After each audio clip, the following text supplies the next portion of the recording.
Hello दोस्तों, स्वागत है आपका एक नए वीडियो में जिसमें बात करेंगे इंडियन कोस्ट गार्ड एग्जाम 2023 पिछले 5 वर्षों के फिजिक्स के पूछे गए सभी क्वेश्चन एक साथ आपके लिए लेके आ चुके हैं।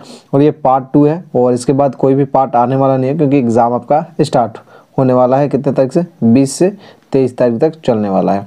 बिल्कुल भी अब समय नहीं बचा है क्लास करने का। ज़्यादा से ज़्यादा सेल्फ स्टडी करिए। एक क्लास भी लगभग 1 घंटे का होगा, तो एग्ज़ाम से पहले ये देख लेना ज़रूर। ये 2 वीडियो आपके लिए फिजिक्स का, 2 आपका साइंस का डाल रखा है मैंने, वो ज़रूर देख लीजिएगा। बहुत ज़्यादा आपके एग्ज़ाम के लिए हेल्पफुल हो जाएगा और 100% यहाँ से क्वेश्चन आएंगे ही आएंगे। और जो कंप्लीट फिजिक्स का फॉर्मूला बता रखा है वो ज़रूर क्लास देख लीजिएगा, उससे ज़्यादा कुछ मत देखिएगा, आपका काम हो जाएगा।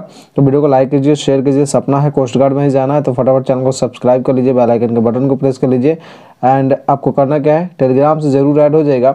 इसका PDF मैं आपको प्रोवाइड करा दूंगा फ्री ऑफ कॉस्ट, बिल्कुल भी टेंशन ना लीजिए। एंड आपको डिस्क्रिप्शन में मिल जाएगा, साइंस वाला प्लेलिस्ट भी मिल जाएगा। साइंस का अलग प्लेलिस्ट मैंने बना दिया, ज़रूर देख लीजिएगा।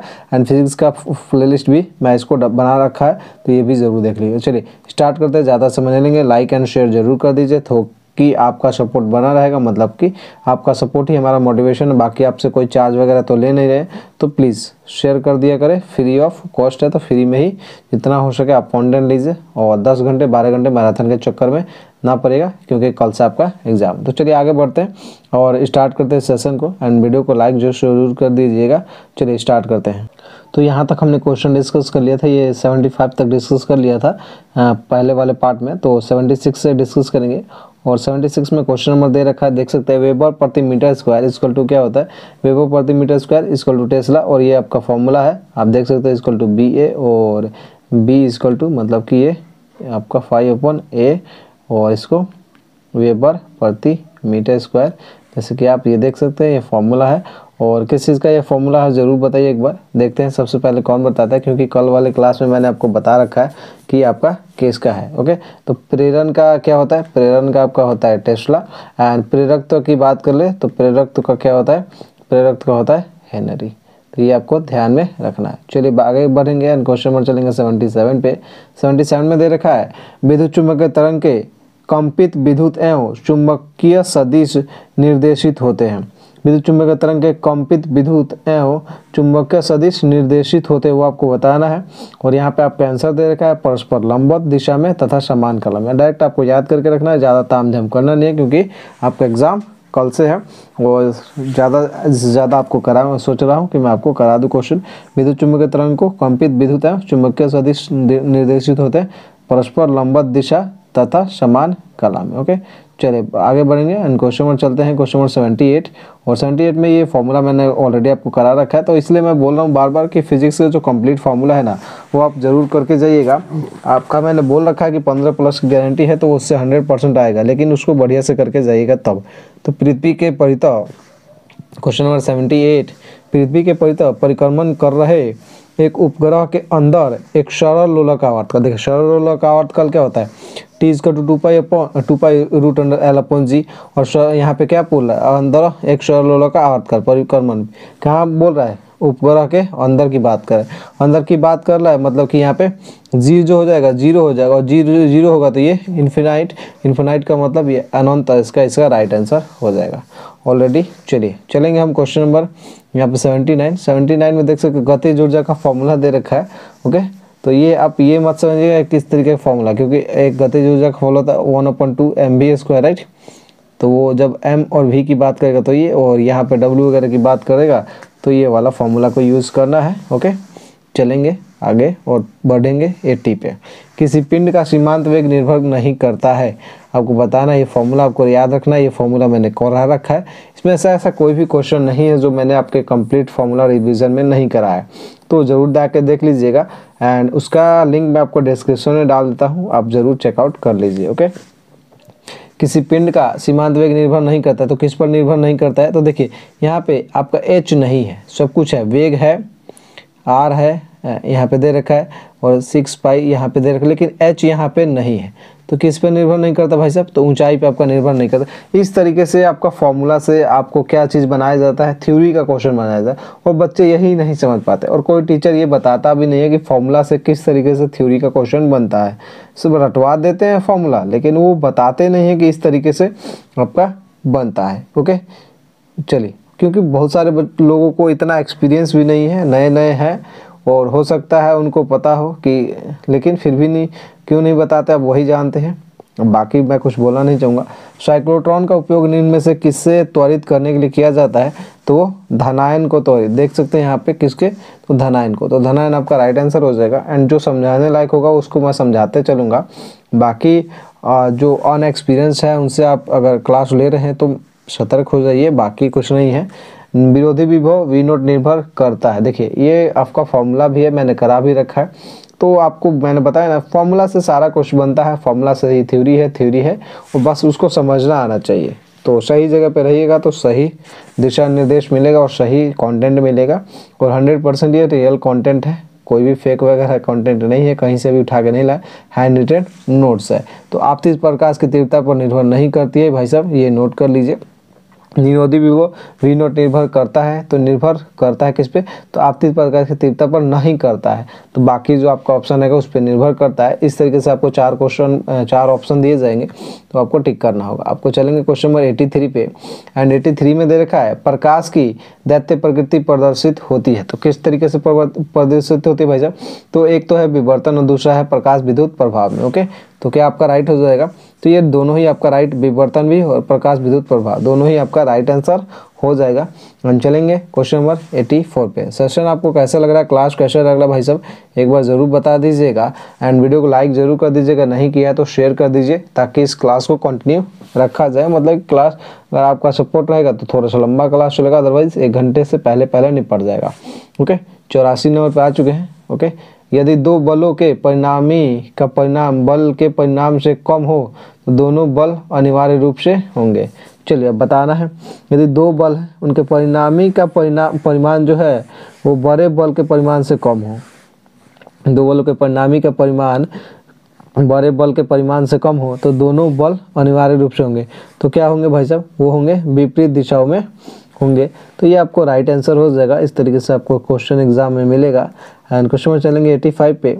एक वस्तु स्थिर चाल से एक वृत्त पर चल रही है, एक वस्तु जो है स्थिर चाल से एक वृत्त पे चल रही है, तो ये क्या होगा? अंदर की ओर तिर्यक त्वरण, अंदर की ओर कौन सा त्वरण? तिर्यक त्वरण। देख सकते हैं चल रही है तो इसको मैं बना देता हूँ इस तरीके से।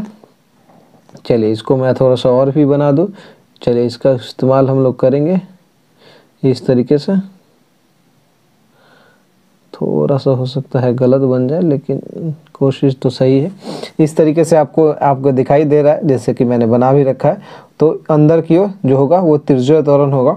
एक वस्तु स्थिर चाल से चल रही है, स्थिर चाल से चल रही है मतलब कि समान चाल से चल रही है, स्थिर है एकदम, चाल जो है स्थिर है। ओके, स्थिर चाल से एक वृत्त पर चल रही है। ओके, तो इस तरीके से तो अंदर की ओर क्या हो जाएगा? तिर्यक त्वरण हो जाएगा इनसाइड। ओके, चलेंगे क्वेश्चन नंबर आपका 86 पे। 86 वाला मैंने ऑलरेडी आपको करा रखा है, आपको मैंने फॉर्मूला भी करा रखा है, कल भी क्लास में कराया था। जब भी आपको आए तो ये देखिए जो आपका होगा M1 और M2 है, 2 चीज़ यहाँ पे आपको दिया रहेगा, 2M1 M2 बटा M1 प्लस M2, राइट।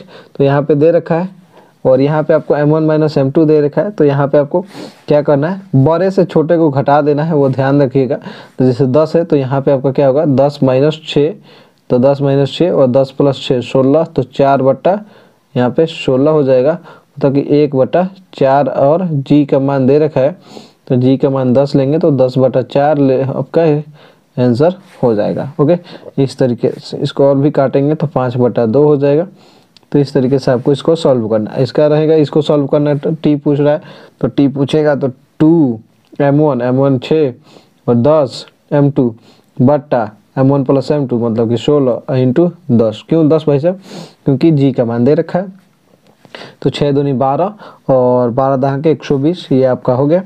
तो इस तरीके इसी को सॉल्व करेंगे तो डायरेक्ट यहाँ से काटेंगे 8। ओके, और 8 काटेंगे तो 8 6 दहा के 60, और यहाँ से आपको 8 किस तरीके से आप काटेंगे? तो इसको सॉल्व करना है, तो किस तरीके से सॉल्व करेंगे, कैसे बताइए? 10 दूनी 600 और 600 को यहाँ से काटेंगे, 8 × 40, 8 × 48, 8 × 56, 8 × 56, 56 बार में 8 7 बार में कटेगा तो कि 70 बार में। तो इस तरीके से आपको आगे जाके सॉल्व करना है। तो ज़्यादा टेंशन नहीं लेना। एक क्वेश्चन और बनता है इस तरीके से, अगर वो क्वेश्चन 99.9% चांस है कि अगर क्वेश्चन बनेगा यहाँ से तो ये 2 ही फॉर्मूला यूज़ होगा, बाकी ज़्यादा तामझाम नहीं। और 1% में आपका ये आ सकता है 0.1% कि आपका इस तरीके से आपको चित्र दिया रहेगा। अगर मैं बताना चाहूँ तो फिर से बता देता हूँ, चलिए मैं फिर से बताता हूँ। अगर देना चाहे तो इस तरीके से चित्र आपको देगा और आपका ये देगा इस तरीके से यहाँ पे, ओके, और ये इधर देगा और यहाँ पे डब्बा बना रहेगा, यहाँ पे भी डब्बा आपका बना रहेगा, डब्बा बना रहेगा। और इसमें आपका एक का मान वैल्यू दे देगा, एक का मान लीजिए दे रहा है यहाँ पे, बी का नहीं दे रहा, तो यहाँ पे आपको बताना होगा।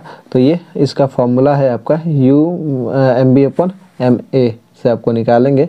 चलेंगे क्वेश्चन नंबर 88 पे। क्वेश्चन 88 में दे रखा है कौन सा कैथोड किरण का गुण नहीं है, आपको बताना है कि कैथोड किरण का गुण कौन सा इसमें से नहीं है। तो मैं आपको बता दूं, इसमें जो कैथोड किरण का गुण नहीं है वो है विद्युत क्षेत्र में विक्षेपित नहीं होती है। ये आपका गुण नहीं है कैथोड किरण का, तो इसे आप नोट कर सकते हैं, विद्युत क्षेत्र में विक्षेपित नहीं होता। कौन सी? तो कैथोड किरणें जो है विद्युत क्षेत्र में विक्षेपित नहीं होती है। चलेंगे क्वेश्चन नंबर 89 पे। क्वेश्चन 89 में दे रखा है आपका यहाँ पे आप देख सकते हैं 89 में दे रखा है लोहे की निश्चित आयतन से b लंबाई का एक तार बनाया गया है। क्या? b लंबाई का एक तार बनाया गया है और एक निश्चित बल से इस तार की लंबाई में उत्पन्न विस्तार x किसके समानुपाती है? तो किसके समानुपाती है आपको बताना है। चलिए देखते हैं, थोड़ा सा आपको मैं सॉल्व कराता हूँ, बाकी आपको इसको सॉल्व कर लेना। एक बार स्क्रीनशॉट लेना चाहे तो ज़रूर ले लीजिएगा भाई साहब। हाँ ले लीजिए, अब स्क्रीनशॉट लीजिए, फटाफट स्क्रीनशॉट ले लिए। क्वेश्चन आप ज़रूर नोट कर लीजिएगा, थोड़ा सा वीडियो को बैक करके, ओके। और ये फार्मूला है जो आपका मोस्ट इम्पॉर्टेंट फार्मूला है, इसको इस तरीके से डिज़ाइन किया गया है। उसके बाद L निकालना है तो L, A निकालना है तो A, Y निकालना है तो A, इस तरीके से आपको इसको सॉल्व कर लेना। और इसका राइट आंसर हो जाएगा यहाँ पे आप देख सकते हैं L² किसके समानुपाती हो जाएगा? L² के। चलेंगे क्वेश्चन नंबर आपका 90 पे। क्वेश्चन नंबर 90 हमारा दे रखा है, 90 में हमारा दे रखा है कि दो कांच की प्लेट जो एक दूसरे के ऊपर इस प्रकार रखी है कि इनके मध्य थोड़ा सा पानी है। देखिए ये क्वेश्चन यहाँ से बन रहा है, ये यहाँ पे ये गलत दिया है, यहाँ से आपका क्वेश्चन है और यहाँ से यहाँ तक है, ओके। तो दो कांच की प्लेटें जो एक दूसरे के ऊपर इस प्रकार रखी है कि इनके मध्य थोड़ा सा पानी है, इन्हें आसानी से अलग नहीं किया जा सकता है। तो आपको बताना है तो किस तरीके से आसानी से अलग नहीं किया जा सकता भाई साहब? तो है पृष्ठ तनाव। तो आपका राइट आंसर हो जाएगा पृष्ठ तनाव। और पृष्ठ तनाव कौन सी क्वांटिटी है?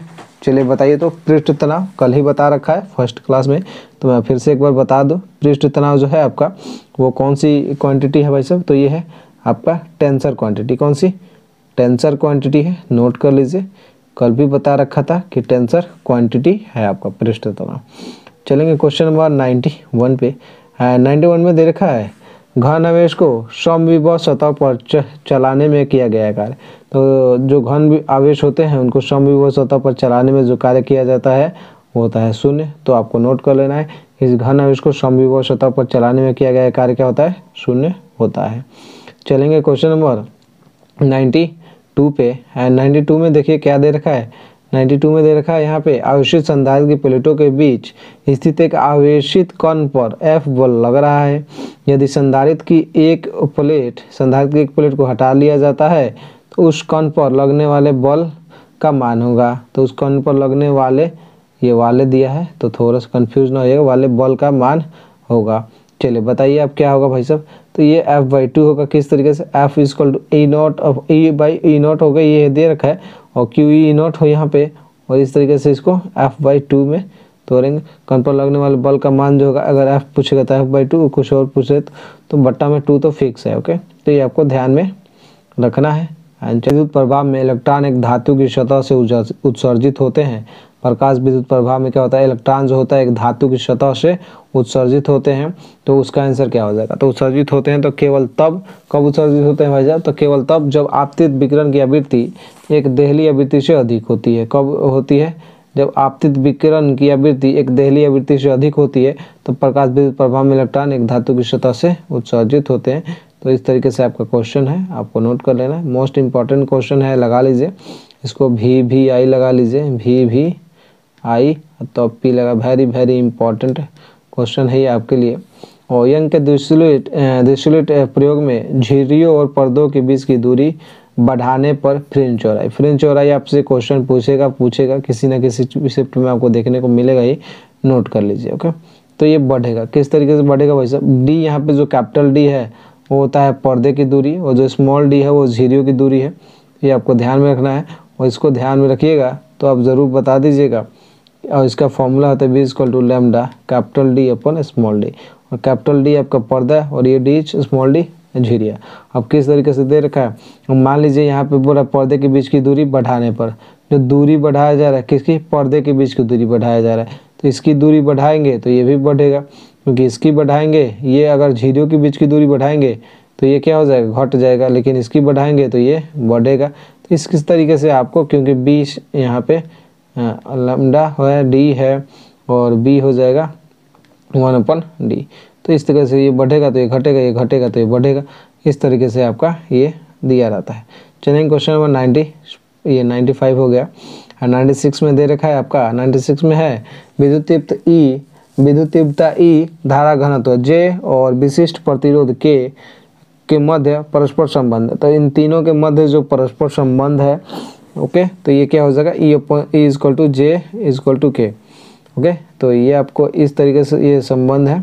इसको अगर धारा घनत्व तो निकालना हो तो E/K कर देंगे, E/K कर देंगे, J इक्वल टू, तो ये आपको ध्यान में रखना है। चलेंगे क्वेश्चन नंबर 97 पे। एंड क्वेश्चन नंबर 97 में दे रखा है पानी की एक बड़ी बूंद विभक्त होकर दो समान माप की बूंदें बनाती है, इस प्रक्रिया में कौन सा, तो आपको बताना है। मैंने एक और क्वेश्चन आपको बताया होगा, फॉर्मूला जब कराया था कि दोनों छोटे छोटे बूंदें मिलकर, बहुत सारे छोटे छोटे बूंदें मिलकर एक बड़ी बूंद का निर्माण करती है तो क्या होता है, तो और बड़े बूंद मिलकर छोटे छोटे टुकड़ों में विभक्त हो जाते हैं बूंदों में, तब क्या होता है, ये दोनों ही बता रखा है। चलिए पहला और दूसरा दोनों बताइए, तो भाई साहब एक बार शेयर करिए एंड बताइए सभी लोग, क्योंकि फॉर्मूला में करा रखा है और कल भी कराया था। तो चलिए यहाँ पे हम बात करेंगे क्वेश्चन नंबर 98 पे। तो दोनों बूंदों का जो होगा वो द्रव्यमान समान होगा, तो ये ज़रूर नोट कर लीजिएगा। क्वेश्चन नंबर है 98, ताप के बढ़ने पर परावैद्युतांक स्थिरांक K का मान क्या होगा। जब ताप बढ़ेगा तो परावैद्युतांक स्थिरांक जो होता है उसका मान क्या हो जाएगा भाई साहब, वो घट जाएगा। तो ये आपको ध्यान में रखना है। जब ताप बढ़ाएंगे तो परावैद्युतांक क्या हो जाएगा, स्थिरांक जो होता है K का मान क्या हो जाएगा, वो घट जाएगा। ये आपको ध्यान में रखना है। चलेंगे क्वेश्चन नंबर 99 पे।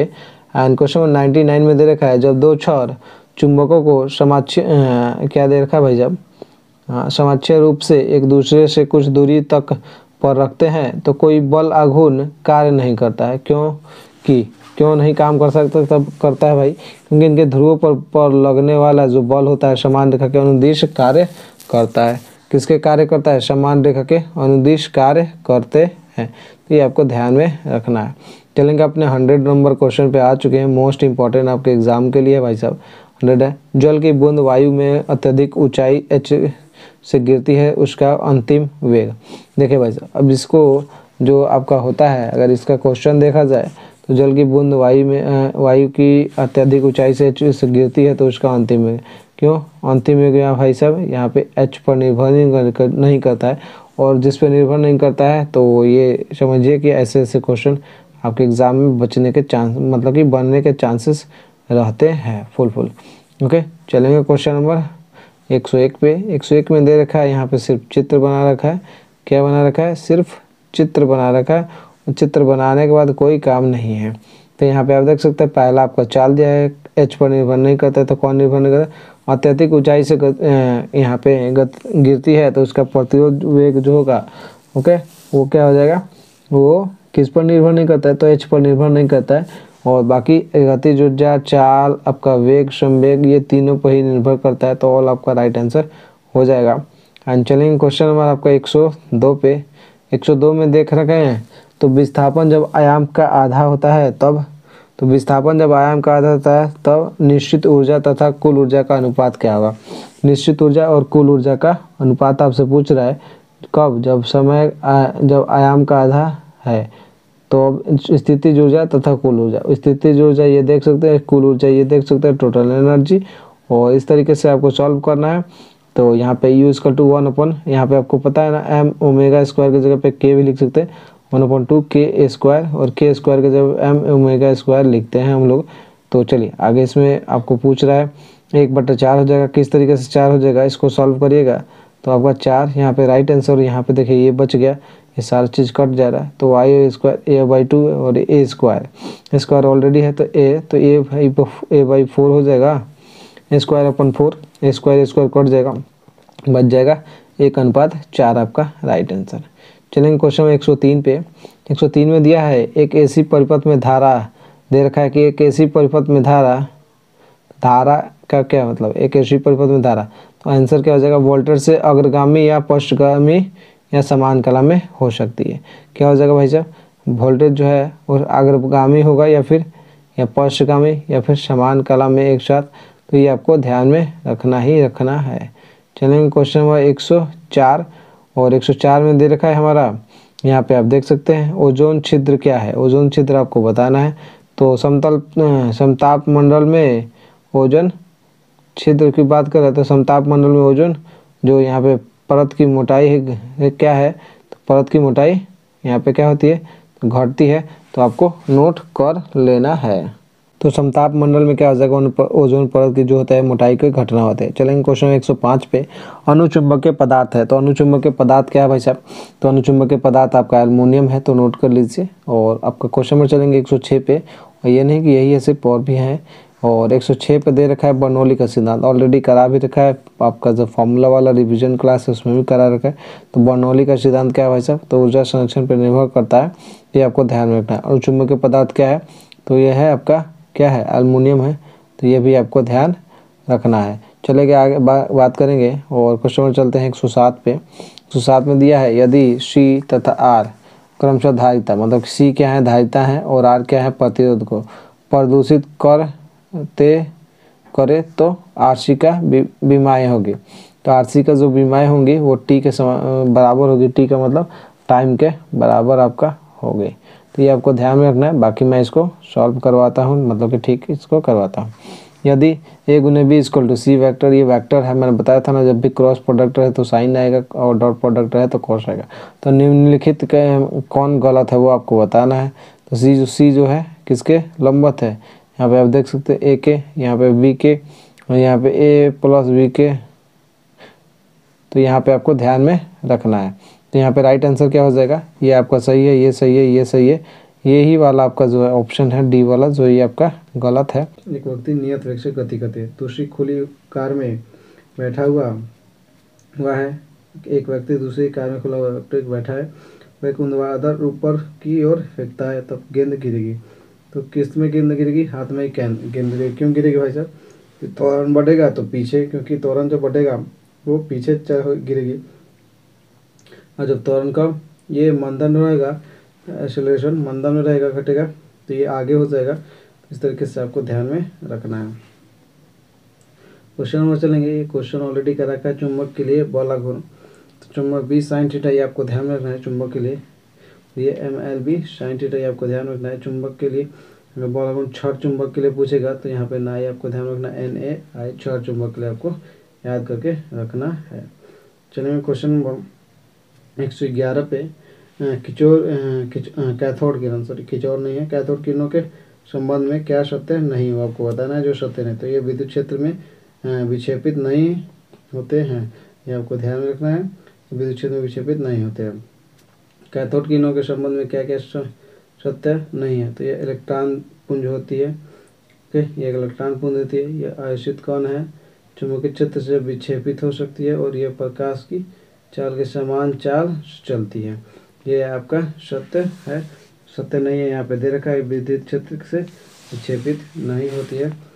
चलेंगे क्वेश्चन नंबर 112 पे। 112 में आपका दे रखा है किसी गुरुत्वीय क्षेत्र में उस बिंदु पर जहाँ गुरुत्वीय विभव शून्य है, वह गुरुत्वीय क्षेत्र अनिवार्य रूप से शून्य होगा। आपको दे रखा है -dV/dVx,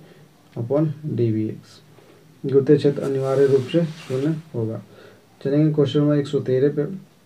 क्वेश्चन नंबर 113 में दे रखा है, और इसका आप देख सकते हो गुरुत्वीय क्षेत्र अनिवार्य रूप से शून्य, और ये आपको पता होना चाहिए, टी ये फॉर्मूला भी करा रखा है, मोस्ट इम्पॉर्टेंट है। और एक माइनस आवर्तकाल मैंने कर रखा है, T = 2π√L/g, और यहाँ पे देखा 2 pi root under M upon K, और एम अपन 1/2 पाई, तो रूट अंडर के अपन एम हो जाएगा। इसको उल्टा करेंगे तो और यहाँ पे देख सकते हैं तो एन जो समानुपाती हो जाएगा, मतलब 1/√m के हो जाएगा।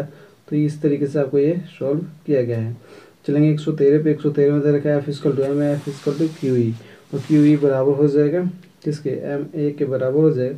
और जब से A पूछा जाए तो ME क्या देगा, QE/m, ये आपको ध्यान में रखना है। चलेंगे किया और उसके बाद 114 पे आ चुके हैं। और 114 में दे रखा है आर त्रिज्या की बूंदे जो दे रखी है, आर त्रिज्या की बूंद को आर त्रिज्या की n बूंदों में तोड़ने के लिए आवश्यक कार्य ऊर्जा। इंपॉर्टेंट क्वेश्चन भाई, जो यहाँ तक ये तक मैंने टिक लगा रखा ना, इसको VVI समझ के ही आप लोग नोट कीजिएगा और इस पर थोड़ा सा ज़्यादा फोकस कीजिएगा। हो सकता है आपके एग्जाम में, डायरेक्ट आपके एग्जाम में मिले, तो बिल्कुल भी स्किप ना कीजिएगा। ऑलरेडी मैंने फॉर्मूला करा रखा है, तो जो भी बच्चे एग्ज़ाम देने जाए, एग्ज़ाम देने से पहले वो फॉर्मूला जरूरी बस रिविज़न कर लें। तो आर त्रिज्या की बूंद को आर त्रिज्या की n बूंदों में तोड़ने के लिए आवश्यक ऊर्जा जो होगी वो क्या होगी, तो 4π2nr² - r²। देखिए यहाँ पे थोड़ा सा ध्यान देना है, nr² जो लिखा है ये स्मॉल r² हो और ये कैपिटल R²। तो कैपिटल R त्रिज्या की जो बूंद है उसको जब तोड़ेंगे तो छोटी r में तोड़ेंगे, राइट। तो ये आपको ये फॉर्मूला इंपॉर्टेंट है।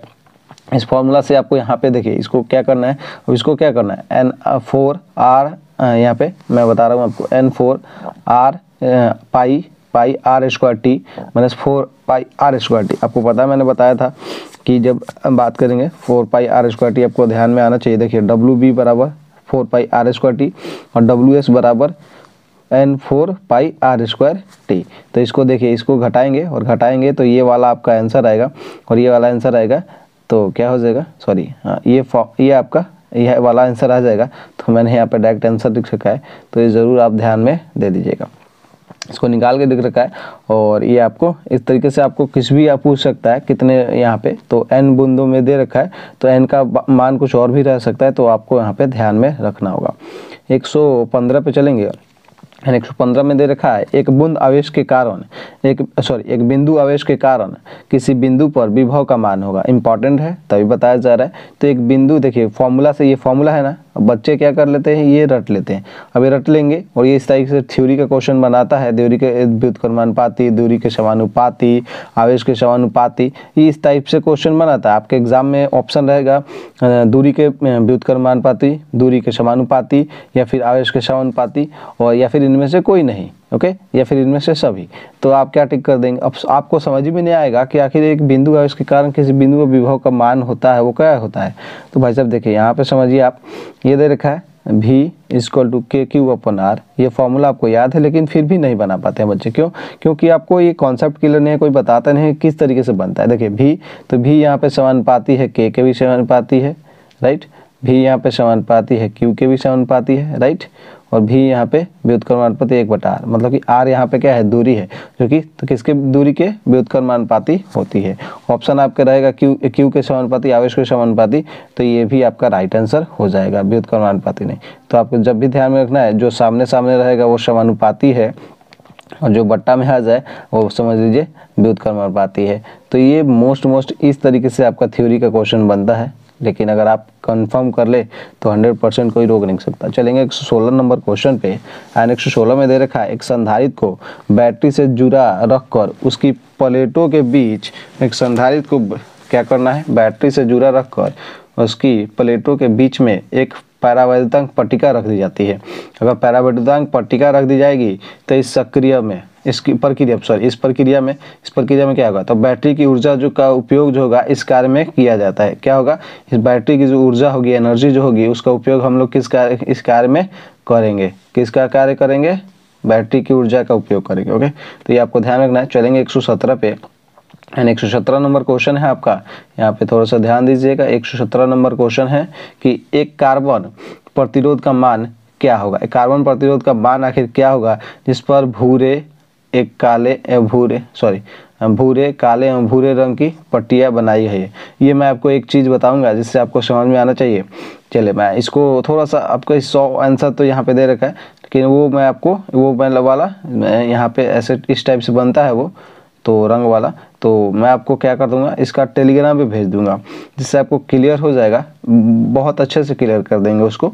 तो वहाँ पे आप टेलीग्राम पे एक बार ज़रूर चेक कर लीजिएगा, तो यहाँ पे वो क्वेश्चन आपका क्लियर हो जाएगा। बाकी एक बार मैं इसको बताता हूँ फिर से, अगर समझ में नहीं आएगा तो, क्योंकि चलिए मैं चलूँगा कहाँ पे, 100 कितने पे था, निरोधी हो गया था विभव, आ गए 95, सॉरी PDF चला गया ऊपर, 113, 14, 15, 16, 17, चलिए 18 पे, और ये 17 वाला चलिए बताएंगे लास्ट में, थोड़ा सा इसको बढ़िया से डिस्कस करना पड़ेगा। दो क्षार चुंबक, प्रत्येक का चुंबकीय आघूर्ण m है, एक दूसरे से लंबवत क्रॉस के रूप में रखे गए, इस व्यवस्था का चुंबकीय आघूर्ण क्या होगा। देखिए मैंने आप लोग को फॉर्मूला बताया था, तो यहाँ पे दो चुंबक दे रखा है, प्रत्येक का चुंबकीय आघूर्ण क्या है, m है, प्रत्येक का चुंबकीय मतलब m1 भी m है और m2 भी m है, और लंबवत क्रॉस है, तो मतलब कि लंबवत है तो मतलब थीटा का मान 90 डिग्री है, राइट, 90 डिग्री है के रूप में रखेंगे, तो इस व्यवस्था का चुंबकीय आघूर्ण क्या होगा। तो देखिए फॉर्मूला है आपका, नोट कीजिए।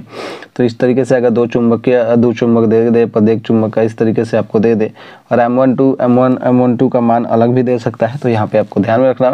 तो M = एक आपको वेक्टर का मैंने फॉर्मूला बताया था, ओके, मैंने बताया था रिजल्टेंट का a² + b² + 2ab इंटू क्या था, तो उसी टाइप से ये फॉर्मूला है आपका। तो ये आपको ध्यान में रखना है, m² + m² मतलब कि m1 भी m है और m2 भी m है, तो ये लास्ट में जाकर 2m² बनेगा। 2m1 m2 नहीं लिखना है, 2m1 m2 cos 90, right, cos 90 लेंगे, और cos 90 यहाँ पे देखेंगे तो m1 m2 का स्क्वायर करेंगे प्लस 2m² इंटू 2। देखिए तो ये 2m हो जाएगा, m1 m2 क्या हो जाएगा, m1 m2 2m2, और ये देखा ऑलरेडी 2m² है ना, और यहाँ पे cos 90 का मान 0, तो ये तो 0 हो गया, बच गया ये वाला सिर्फ, तो इतना ये तो 0 हो गया, 2m² बच गया, तो स्क्वायर से रूट कट गया, तो यहाँ पे स्क्वायर से जब रूट कटेगा तो यहाँ पे क्या हो जाएगा, √2m। क्यों, क्योंकि m पे ना रूट कटेगा भाई साहब, 2 पे थोड़ी कट रहा है, तो यहाँ पे ये आपका राइट आंसर हो जाएगा। चलेंगे क्वेश्चन नंबर 119 पे। 119 में दे रखा है, समान गतिज ऊर्जा का एक इलेक्ट्रॉन तथा एक प्रोटॉन चुंबकीय क्षेत्र में लंबवत प्रवेश करता है। क्या करता है, एक समान गतिज ऊर्जा का एक इलेक्ट्रॉन है और एक प्रोटॉन है, चुंबकीय क्षेत्र में लंबवत प्रवेश करता है, राइट, तो सत्य है। ये फॉर्मूला आपको याद रखना है, ऑलरेडी करा भी रखा है, R = mv/qb, ओके, और mv क्या है, द्रव्यमान गुणित वेग क्या है, ये आपका p है, संवेग है, राइट, संवेग है, इसको तोड़िए देखिए कैसे टूटता है। उसके बाद qb का qb हो जाएगा, ओके, और p को फिर से हम तोड़ कर सकते हैं, ऑलरेडी मैंने आपको बता रखा है इसका किस तरीके से तोड़ सकते हैं। तो इतने भागों में तोड़ के तब इसको बनाया गया है। तो अब ये किसके समानुपाती है, R समानुपाती है √m के। देखिए कितना खतरनाक क्वेश्चन बनाया गया है इससे, R समानुपाती √m के, और इसी को थ्योरी में लिख दिया जाए तो बच्चे चकरा जाएंगे। और यहाँ पे देखिए, यहाँ पे आपका क्या हो रहा है, यहाँ पे m के समानुपाती हो रहा है, बट यहाँ पे √m के समानुपाती हो रहा है, तो कितना खतरनाक क्वेश्चन है आप समझ सकते हैं, इसी से अंदाजा लगा सकते हैं। यहाँ पे q के व्युत्क्रमानुपाती भी कह सकता है, ये भी ठीक है, b के व्युत्क्रमानुपाती, यहाँ पे p के भी कह सकता था डायरेक्ट, ओके, तो ये आपको ध्यान रखना है, v के भी कह सकता है, लेकिन कहाँ पे √m के समानुपाती, तो ये बहुत ही डेंजरस क्वेश्चन है, तो ध्यान दीजिएगा, ओके, देखने में इजी लगेगा। चलिए 121 पे आ चुके हैं। उच्चतम बिंदु पर न्यूनतम वेग जो होता है, उच्चतम बिंदु पर जो होता है, हाईएस्ट पॉइंट पर न्यूनतम मतलब मिनिमम जो आपका वेग होता है वो क्या होता है, √rg, √r(g) क्या होता है, न्यूनतम वेग। उच्चतम बिंदु पर हाईएस्ट पॉइंट पर न्यूनतम जो वेग होगा आपका वो √rg आपका होता है। चलेंगे 122 नंबर क्वेश्चन पे। 122 में दिया है, किसी अच्छी चौक कुंडली का शक्ति गुणांक होता है, किसी अच्छी चौक कुंडली का शक्ति गुणांक कितना होता है, तो भाई साहब 0 माना जाता है, ऑप्शन लगभग 0 रहे तो आपका बेहतर है। किसी अच्छी चौक कुंडली का शक्ति गुणांक कितना होता है, लगभग 0, आपको ध्यान रखना है। चलेंगे क्वेश्चन नंबर 123 पे, थोड़ा सा तेजी में चलेंगे।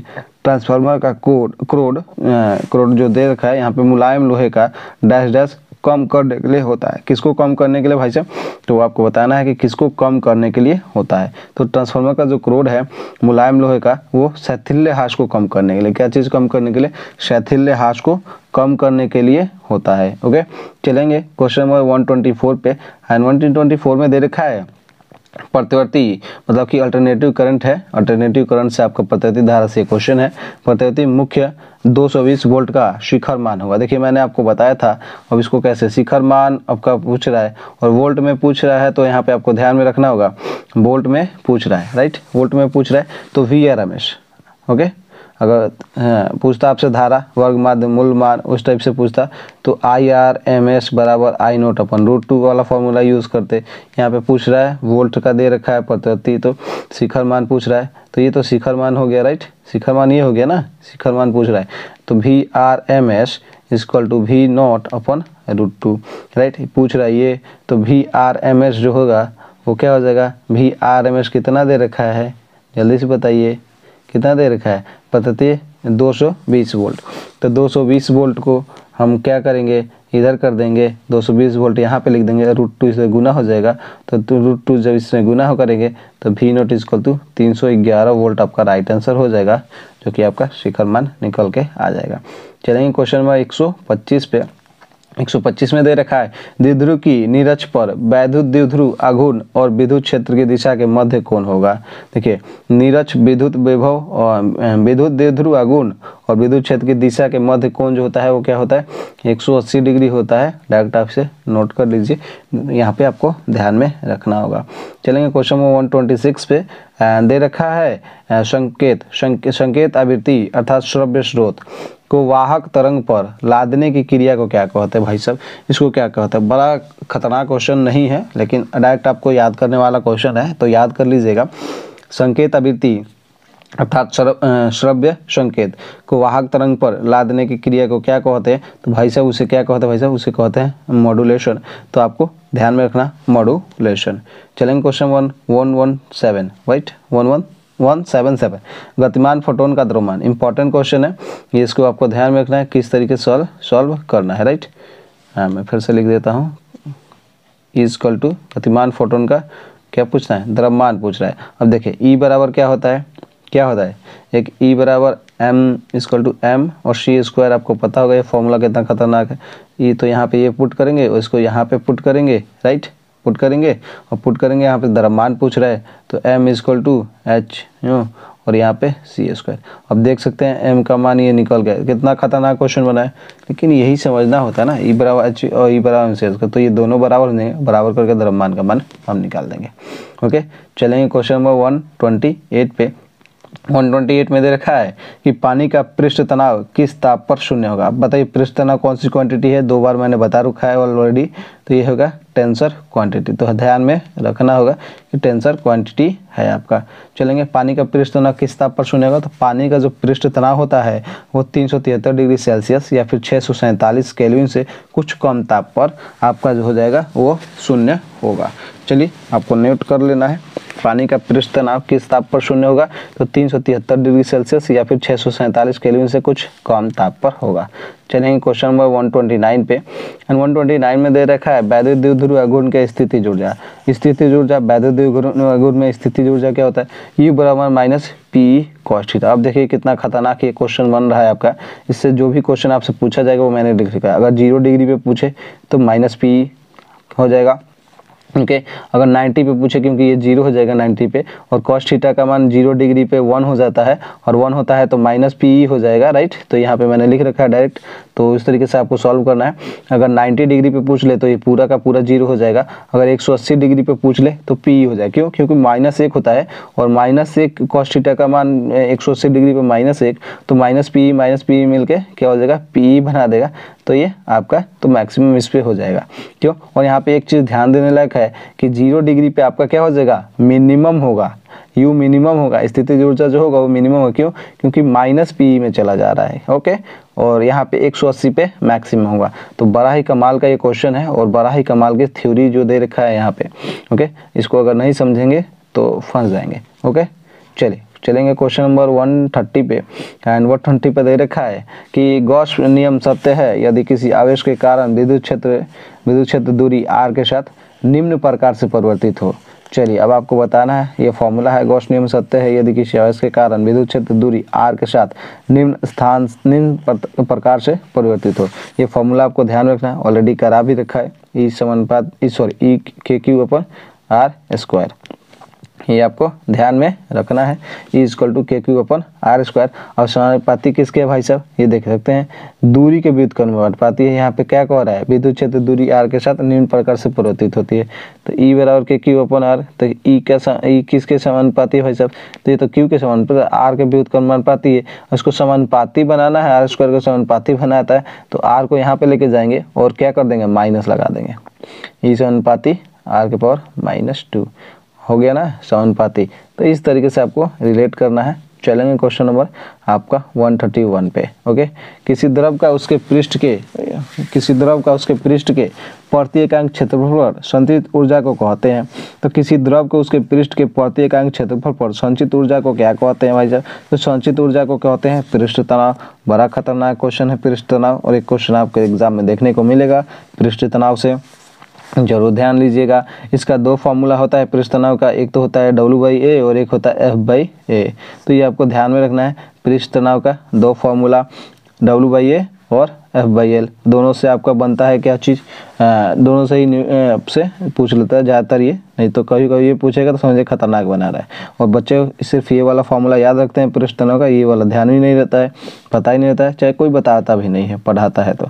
चलिए यहाँ पे हम ध्यान देंगे। एक क्वेश्चन है, बड़ा ही खतरनाक क्वेश्चन आपको देखने में लग रहा होगा, लेकिन बहुत ही ईजी क्वेश्चन है, तो ध्यान दीजिएगा। ओके, चलिए हम लिख देते हैं इसको, लिखते हैं, बोलता हूँ कि पढ़ते हैं। धातु की एक समरूप जंजीर किसी खुरदरी मेज पर इस प्रकार रखी है कि इसका एक सिरा पर मेज के किनारे से लटका हुआ है। एक सिरा क्या मेज के किनारे से लटका हुआ है। जब जंजीर का एक तिहाई भाग मेज के किनारे से लटकता है तो यह फिसलना प्रारंभ करती है।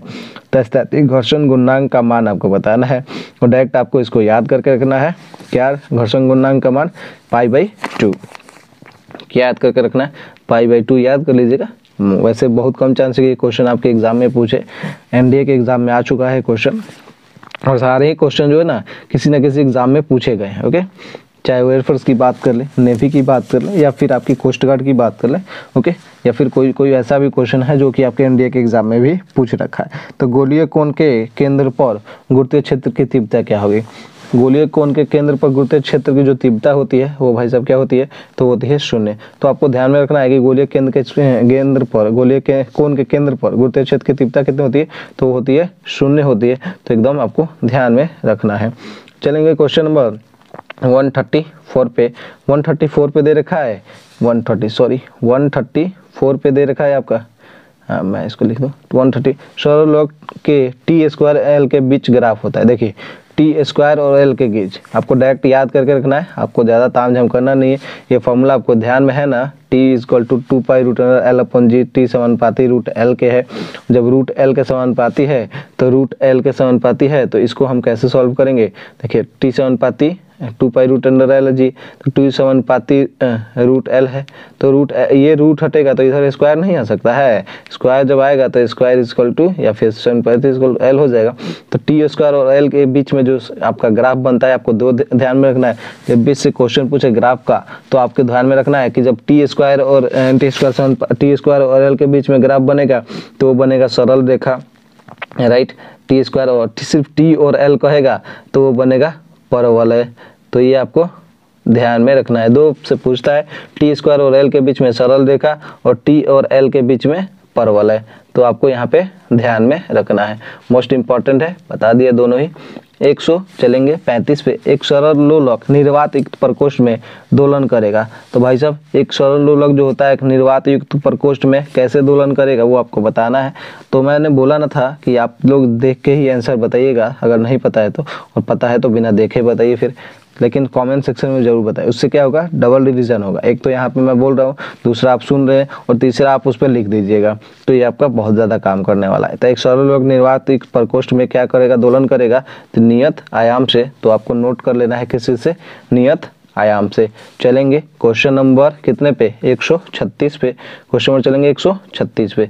136 में दे रखा है, एक साबुन के बुलबुले को फुलाकर उसका व्यास D से D तक बढ़ाने में किया गया कार्य होता है। कितना, D से D तक बढ़ाने में किया गया कार्य होता है।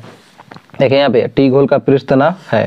तो चलिए यहाँ पे देखेंगे डी से डी घोल तक बनाने के लिए बोल रहा है। तो एक साबुन का बुलबुला, मैंने आपको फॉर्मूला पढ़ाया था, अगर पानी की बुलबुला की बात करेगा तो 4πr² टी इस्तेमाल करेंगे, और साबुन का बुलबुला कहेगा तो W = 8πr² टी कहेंगे। अगर साबुन पानी रहता तो यहाँ पे 4πr² टी होता है, नहीं तो यहाँ पे 8πr² टी, क्योंकि साबुन का बात कर रहे हैं। तो W 8π टी यहाँ पे। अब यहाँ पे आर में उसको फुलाया जा रहा है, तो उसका क्या होगा, उसके आपके त्रिज्या में व्यास में परिवर्तन आएगा, राइट, त्रिज्या में परिवर्तन आएगा। तो परिवर्तन आएगा तो R2² - R1²। तो पहले क्या हो रहा है, अगर फुलाकर व्यास का डी से डी तक कर रहा है, तो डी से डी तक मतलब कि ये R1 है और ये R2 है। तो R2 के लिए तो डी से डी तक कर रहा है, तो इसको R2 देखे कैसे निकाला गया। यहाँ पे R = D/2 लेंगे, यहाँ पे लिख रखा है। तो D/2 इसको करेंगे तो A²/4 हो जाएगा, इसको डायरेक्ट मैंने लिख रखा है। फिर माइनस D²/4 स्मॉल वाला। तो इसको क्या करेंगे, इसको 4 जो दे रखा है उसको बट्टा में इसको निकाल लेंगे। तो D² - D² और 4 दे रखा है, तो ये 2 से आपका मतलब कि 8 से 4 जो देखा है ये 2 कटेगा। तो इस तरीके से आपका ये आंसर आ जाएगा। चलेंगे क्वेश्चन नंबर 137 पे। 137 में दे रखा है सूर्य में ऊर्जा मुख्यतः उत्पन्न होती है। तो सूर्य में जो ऊर्जा मुख्यतः उत्पन्न होती है वो कैसे उत्पन्न होती है भाई साहब, तो नाभिकीय संलयन अभिक्रिया के कारण जो है वो सूर्य जो आपकी उत्पन्न होती है, सूर्य में जो ऊर्जा उत्पन्न होती है वो किससे, नाभिकीय संलयन अभिक्रिया के कारण। 138 पे आ चुके हैं। एक इलेक्ट्रॉन को दूसरे इलेक्ट्रॉन की ओर लाने पर निकाय की वैद्युत स्थिति ऊर्जा आपसे बतानी है। एक इलेक्ट्रॉन को दूसरे इलेक्ट्रॉन की ओर लाने पर निकाय की वैद्युत स्थिति ऊर्जा आपसे पूछ रहा है। तो जब एक इलेक्ट्रॉन को दूसरे इलेक्ट्रॉन की ओर लाने पर निकाय की जो वैद्युत स्थिति ऊर्जा होती है वो क्या होती है, वो आपका बढ़ती है। तो आपको ध्यान में रखना, जब भी एक इलेक्ट्रॉन रहेगा दूसरे इलेक्ट्रॉन की निकाय पर लाने पर निकाय की जो वैद्युत स्थिति ऊर्जा होगी वो क्या होगी, बढ़ेगी। चलेंगे 139 पे। एंड 139 में दे रखा है प्रतिरोध का ताप गुणांक धनात्मक होता है। कब होता है भाई साहब, तो प्रतिरोध का ताप गुणांक जो धनात्मक होता है कब, तो तांबा के लिए धनात्मक होता है और जर्मेनियम के लिए आपका ऋणात्मक होता है। दोनों ही क्वेश्चन मैंने लिख दिया है। तो जो भी मैंने कराया है आपके लिए मोस्ट इंपॉर्टेंट क्वेश्चन ही कराया है। तो प्रतिरोध का ताप गुणांक धनात्मक होता है तांबा के लिए और ऋणात्मक होता है किसके लिए, जर्मेनियम के लिए। तो ये आपको ध्यान में रखना है। चलेंगे 140 नंबर क्वेश्चन पे।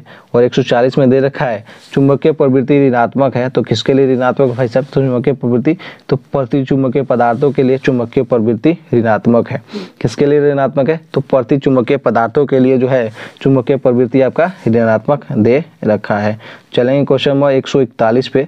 और 141 में दे रखा है एम चुंबकीय आघूर्ण के एक छोटे से चुंबकीय द्विध्रुव के कारण आपका निरक्षीय रेखा पर केंद्र से r दूरी पर उत्पन्न चुंबकीय क्षेत्र होता है। एम के स्पत्ति में बताना है। बड़ा ही खतरनाक क्वेश्चन है। दोनों मैंने लिख दिया, जब भी लिखा है मैंने उससे रिलेटेड जो भी क्वेश्चन बनते हैं वो मैंने लिख दिया है, आप नोट करिए। जैसे देख सकते हैं यहाँ पे निरक्षीय के लिए मैंने लिख रखा है, निरक्षीय की स्थिति के लिए ये लिख रखा है, उसके बाद आपका अक्षीय स्थिति के लिए ये लिख रखा है।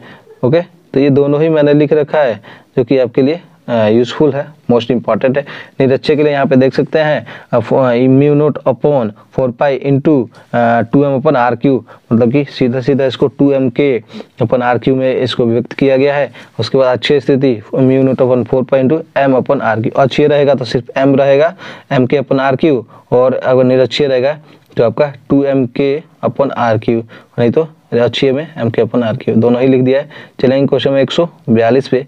142 में क्या दे रखा है, चुंबकीय क्षेत्र को उत्पन्न किया जा सकता है। तो चुंबकीय क्षेत्र को कैसे उत्पन्न किया जा सकता है, तो दो हैं चीजें जिससे आपको उत्पन्न किया जाता है। हो सकता है आपके एग्जाम में ऑप्शन सिर्फ ये दे और अलग अलग 3 ऑप्शन दे, तो ये भी, और दोनों ही ऑप्शन दे और तीसरा कुछ और दे और चौथा कुछ बोले कि इसमें से कोई नहीं, तो आपको दोनों वाला ऑप्शन टिक करना होगा। तो इस तरीके से आपको थ्योरी का क्वेश्चन बनाया जाता है।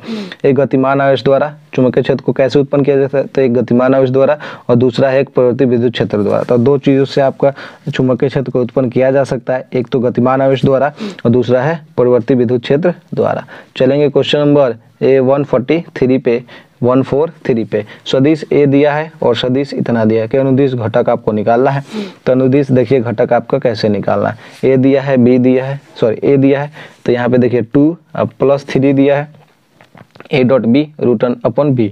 अब देखिए a डॉट बी दिया है ना, राइट, तो ये 2 एकम इससे हो जाएगा और 3 एकम 3, तो ये प्लस वाला यहाँ पे 2 और 3 5 बन रहा है, और 1 + 1 यहाँ पे मॉड निकालना है बी का, इसका 1 + 1 मॉड निकालना है।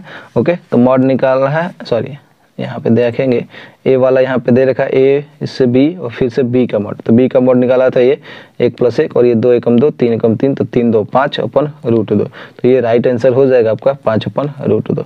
144 पे आ गए हम। 144 में दिया है अस्थायी चुंबकीय क्षेत्र में गतिमान आवेशित कण के मार्ग की वक्रता त्रिज्या, मार्ग की वक्रता त्रिज्या बताना है, और ये फॉर्मूला मैंने ऑलरेडी कराया है आपको। रेखीय संवेग के समानुपाती, देखिए रेखीय संवेग के समानुपाती और चुंबकीय क्षेत्र के परिमाण के व्युत्क्रमानुपाती, मैंने आपसे फॉर्मूला कराया था R = mv/qb। इसको संवेग में बदलना है तो P = qb हो जाएगा, और P = q हो जाता है, तो ये क्या हो जाएगा R जो समानुपाती हो गया, R समानुपाती हो गया आपके संवेग के, ये P क्या है आपका समानुपाती है, सॉरी संवेग के समानुपाती हो गया P। और क्या पूछ रहा है, अब QB के मतलब कि क्या पूछा, चुंबकीय क्षेत्र, चुंबकीय क्षेत्र यहाँ पे दे रखा है QB, तो इसके क्या हो जाएगा व्युत्क्रमानुपाती हो जाएगा, R = 1/QB, तो ये व्युत्क्रमानुपाती हो गया आपका। तो इस तरीके से ना क्वेश्चन बना जाता है। अगर इससे और भी रिलेट करता तो इसको और भी रिलेट करके क्या कह देता, जैसे यहाँ पे पूछ रखा है R = mv/qb, उसके बाद इसको संवेग में डायरेक्ट कर दिया, उसके बाद इसको अगर तोड़ता तो √2mE/qb, तो इस तरीके से आपको ना रिलेट करता है क्वेश्चन को, ऑलरेडी बता रखा है ना, मैंने बोल रखा है ऑलरेडी कि इतना अगर आपने फॉर्मूला को बढ़िया से ढंग से तैयार कर लिया ना, तो कोई भी क्वेश्चन आपसे एग्जाम में बचने वाला नहीं है। यदि किसी कुंडली से बहने वाली धारा आधी कर दी जाए तो संचित ऊर्जा पूर्व भाग का कितना गुना रह जाएगा, वो आपको बताना है। अगर कुंडली में बहने वाली धारा जो है आधी कर दी जाए, चलिए आधी कर देते हैं धारा को, तो संचित ऊर्जा का फॉर्मूला क्या होता है, U = 1/2LI²। अब धारा को संचित, तो धारा से करना है तो धारा से ही बात करेंगे, ये सारा कुछ हटा देंगे और धारा के U = I²। अब I² हो जाएगा, तो I को क्या करना है, आधा कर देना है, तो I/2 आधा करिए तो I = 4 हो जाएगा। यहाँ पे 4 हो जा रहा है कि नहीं हो जा रहा है, क्या हो जा रहा है, 4 हो जा रहा है, तो आपका ये आपका राइट आंसर हो जाएगा। तो ये इस तरीके से आपको ध्यान में रखना है और बताते चलना है। तो चलिए एक चीज़ और इम्पोर्टेंट है आपके लिए, del phi = del x upon lambda into del x। Okay, sorry del pi है, sorry 2 pi upon lambda into del x। तो del जो phi है आपका कालांतर है और पथांतर है, तो आपसे कालांतर पूछे तो डायरेक्ट इसी फॉर्मूला का यूज करेंगे, अगर पथांतर पूछेगा तो इसको इधर करेंगे और सारा काम पथांतर पर निकाल देंगे, पथांतर। तो दोनों इसलिए इंपॉर्टेंट है।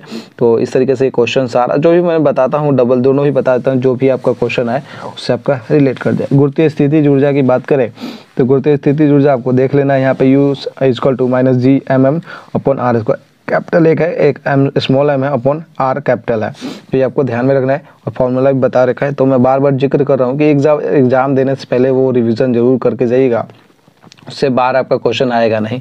146 पे आ चुके हैं। यदि दो समान पारे की बूंदें मिलकर एक बूंद का निर्माण करती है तो इसका ताप, यदि दो समान पारे की बूंद मिलकर एक बूंद का निर्माण करती है तो क्या होता है, तो वो क्या होता है, तो इसका ताप बढ़ता है। देखिए मैंने आप लोग को ऑलरेडी बता रखा है, जब छोटी छोटी बूंदें मिलकर एक बड़े गोले का जब निर्माण करेगी, एक बड़े गोले का निर्माण करेगी तो क्या हो जाएगा भाई साहब, जब एक गोले का निर्माण करेगी तो ताप आपका जो होता है वो ताप क्या होता है, T जो होता है आपका बढ़ता है। तो यहाँ पे ताप की बात करें तो बढ़ता है। सरफेस एरिया जो होता है वो आपका घटता है, जो कि आपका सरफेस एरिया घटता है। और ऊर्जा क्या होती है, ऊर्जा आपका उत्सर्जित करता है। तो यहाँ पे देख सकते हैं, अगर बड़े बूंद से बात करें, अगर बड़ा गोला है बूंद का, उसके बाद आपका इसको छोटे छोटे बूंदों में विभक्त किया जा रहा है, छोटे छोटे बूंदों में विभक्त किया जा रहा है, छोटे छोटे, तो अब यहाँ पे आपका क्या होगा, टेम्परेचर क्या होगा, टेम्परेचर यहाँ पे घटेगा और सरफेस एरिया जो है बढ़ जाएगा और तब यहाँ पे ऊर्जा मुक्त होगी। तो ये क्वेश्चन इस तरीके से पूछा गया है। इससे आपका ताप से भी पूछ सकता है, सरफेस एरिया भी पूछ सकता है, ये भी पूछ सकता है, ये भी पूछ सकता है, मतलब कि छोटे छोटे से पूछे बड़ा बनाएगा, बड़ा से छोटा बनाएगा। तो ये 2 क्वेश्चन यहाँ से, 1 क्वेश्चन, 3 क्वेश्चन इधर और 3 क्वेश्चन, 6 क्वेश्चन आपका यहाँ से पूछा जा रहा है। चलिए यहाँ पे एक दस्ता वाला कार्नो इंजन में जो होता है वो जरूर याद कर लीजिएगा, मोस्ट इंपॉर्टेंट आपके एग्जाम के लिए हो जाएगा। ओके, कार्नो चक्र में प्रथम परिक्रम होता है, तो क्या है, कार्नोट चक्र में प्रथम परिक्रम क्या होता है, वो है समतापी प्रसार। तो आप लोग को बैच वाले बच्चों को तो मैंने प्रोवाइड करा दिया है, पूरा थ्योरी ही प्रोवाइड कराया था, हैंड रिटन नोट्स भी प्रोवाइड कराया है, तो उन लोगों को तो मैं रिवीजन कर लेंगे तो कोई दिक्कत नहीं है। कार्नोट चक्र में प्रथम परिक्रम होता है समतापी प्रसार। ओके, चलेंगे 148 नंबर क्वेश्चन पे। 148 नंबर क्वेश्चन है कि आपका पृष्ठ क्षेत्रफल है। तो पृष्ठ क्षेत्रफल क्या है भाई साहब, तो पृष्ठ क्षेत्रफल हमारा है क्या है, पृष्ठ क्षेत्रफल इंपॉर्टेंट क्वेश्चन है। तो पृष्ठ क्षेत्रफल सदिश राशि है। चलेंगे क्वेश्चन नंबर 149 पे, और 149 में हमारा दे रखा है, यहाँ पे 149 में दे रखा है कि एक ऋणात्मक आवेश को पृथ्वी की सतह से ऊपर ले जाने में स्थितिज ऊर्जा में परिवर्तन होगा।